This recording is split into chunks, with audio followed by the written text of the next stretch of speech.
Thankful for the 10 grand he's getting there. Yeah. No regret that decision.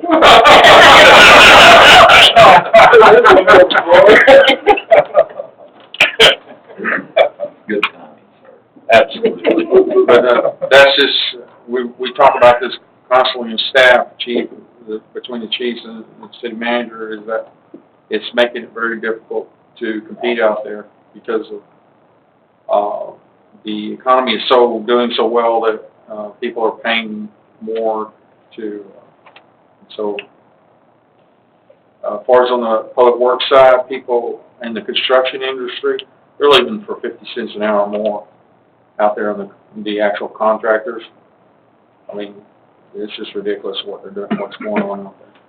Well, at the end of the day, we have an excellent staff, really from top to bottom. And I think all of us would rather you can do better than 2%. Obviously, the uniqueness of this year's budget kind of precludes that, but I think certainly 2%, like Dan said, there's a cost of not doing it, and I think it's important to try to do what we can, even in the year where it's tight. So,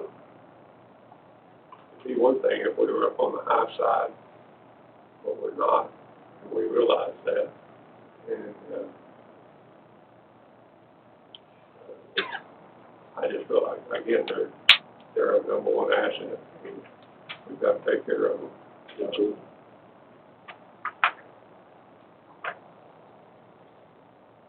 I'm sorry there's so much this year, but that's just the way.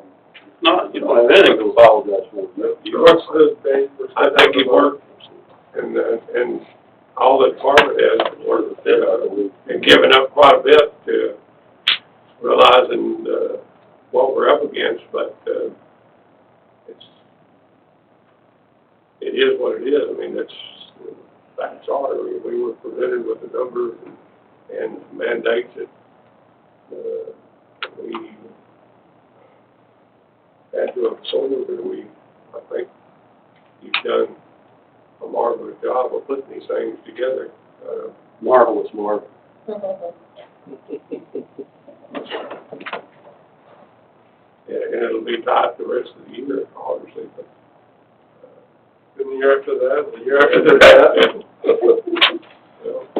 We got good things right around the corner. Other people's money.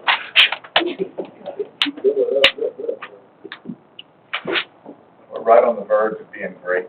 The city's right on the verge. You guys just hold on.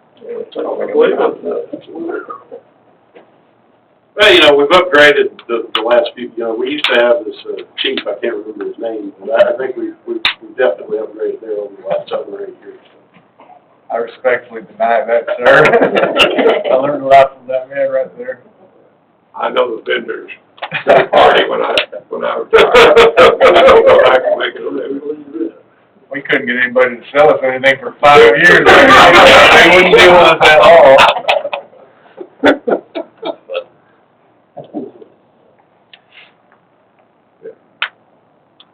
We're preparing this going forward. And show up with all of this in the red. I'm okay if you want to put the line item, but I'm personally not okay saying, calling a balanced budget in the memo, with the all-known thought. Okay. That's my personal thought on it. I guess so, if he's talked to the auditor, and the auditor says that, he is our auditor. So I don't speak auditor, I will admit that, but I don't see why our auditor would be telling us, who seems to be a pretty straight arrow, why he would be telling us to do something that would be dishonest. Right, and I said we could put the number on there and show it, but to characterize it to our public that it's a balanced budget, when it's balanced because you're pulling money out of your back pocket that you put there in prior years, that's misleading. So that's why I would say I don't think we should publicly characterize it as a balanced budget when it's not balanced. I'd say it's balanced with prior year funding. You can say that. Or just say it's balanced. Well, I don't know, he said in the memo, he said it was balanced by prior year funding. I mean, so. that and then explain it. The reason people do it is to mislead others. That's the only reason to show it that way. Okay. So if everyone understands that's the rules of the game, I mean, it's just like the effective tax rate stuff. Right. Where, oh, we didn't go up, but it really went up, you know, and if you say things a certain way, this is a similar concept. So what's It's the, a change from how we've done it in the last, 20 years. But I guess there's something motivating the change. Maybe it's because we added a full-time fire department. I don't know. What is motivating the change? Pretty well, that's 90%.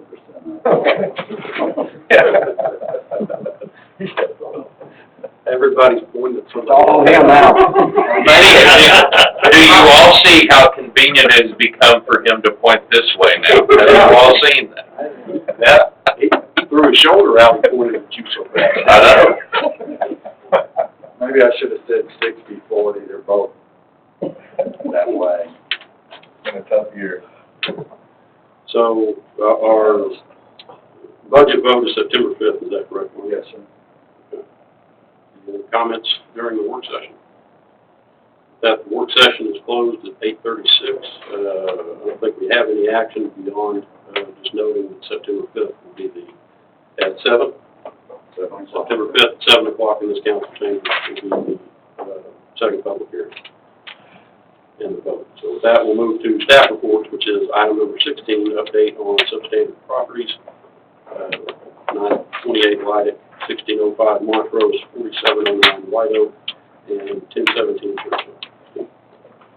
928 Lighted, his electrician has a pole permit, and he's starting the rewire process, and upgrading the electrical at that. We'll be doing inspections probably in the next 2 weeks.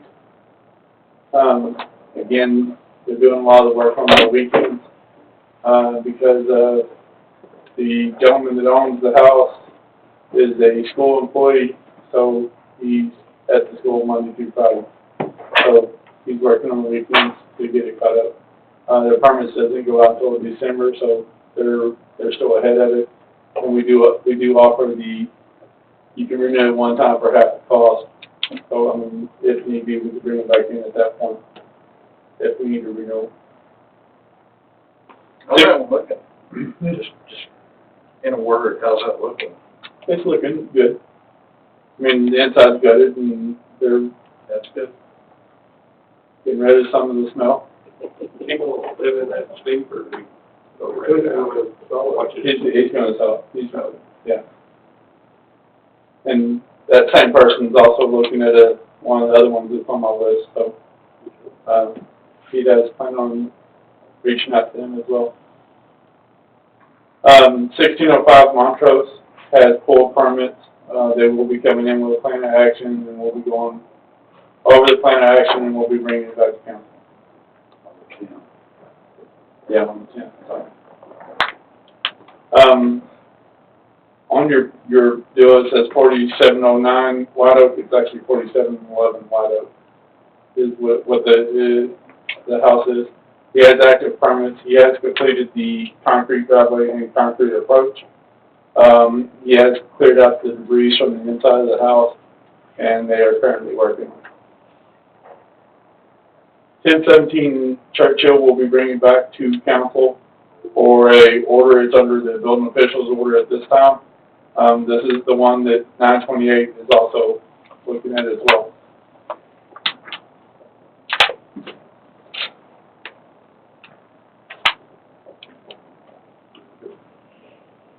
Thanks, Steve. Good job. Item number 17, which is updates from the city manager advising the mayor and city council on personnel, city's fiscal condition, future needs of the city, and other city management recommendations. We've been talking about doing this for several years, and I'd like to, before this new budget starts, to paint the front of the city hall. It's getting kind of bad. Although I'd like to paint it the color that it is now. I've been mentioned about looking at it, painting it a different color, having somebody draw up the color and all that, but that's what Gordon was telling me 4 or 5